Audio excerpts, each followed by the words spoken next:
This chicken broccoli cheddar pot pie was so good, y'all. Get into it really, really quick. And this was so easy, honestly. So first I started off by chopping up some fresh broccoli. Chop it really small. You don't want to chop it too big because then it's just going to make the pie bulky. And now I grab a rotisserie chicken from Publix. You guys want to peel off the skin first. We don't want that. Put that to the side. You can eat that later.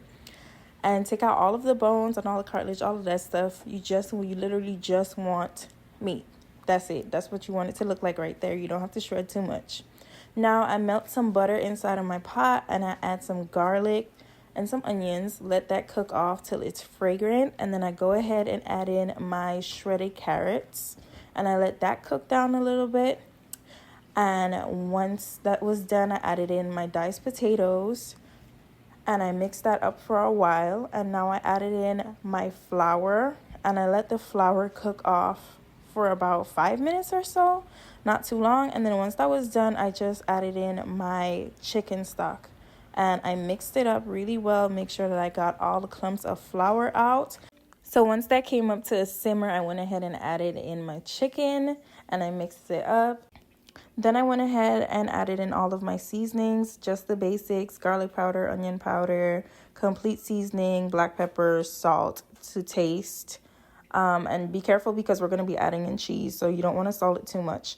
And then I went ahead and added in my chopped broccoli really, really slow. And I let that cook off for about 15 minutes. Then after that, I added in my heavy cream. And I let that come back up to a simmer again. And I went ahead and added in a full 8-ounce block of extra sharp cheddar cheese.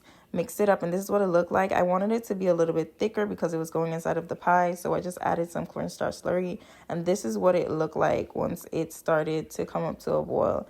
This is what you want right here. And now I got these little tiny pot pie dishes from Publix. I think they're so cute, y'all. And I use puff pastry for my pot pie. I'm sorry if that's not what your Grammy used, but this is what I like to use. So I went ahead and just cut that out to the shape of the bowl really quick, pressed it down, and I just literally pricked it with a fork to the bottom so that the bottom can breathe. And I filled it up with about 2 ladles full of the pot pie mix.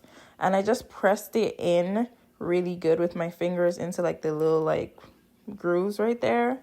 And I cut off the edges and made 2 slits at the top. And I brushed it really lightly with egg wash. You want to make sure that you get all in the cracks because if you don't, then it's not going to brown properly. I baked this for about 20 to 25 minutes on 400 degrees. And this was the finished product, y'all. This was so good and so easy. Go to the store right now. All right.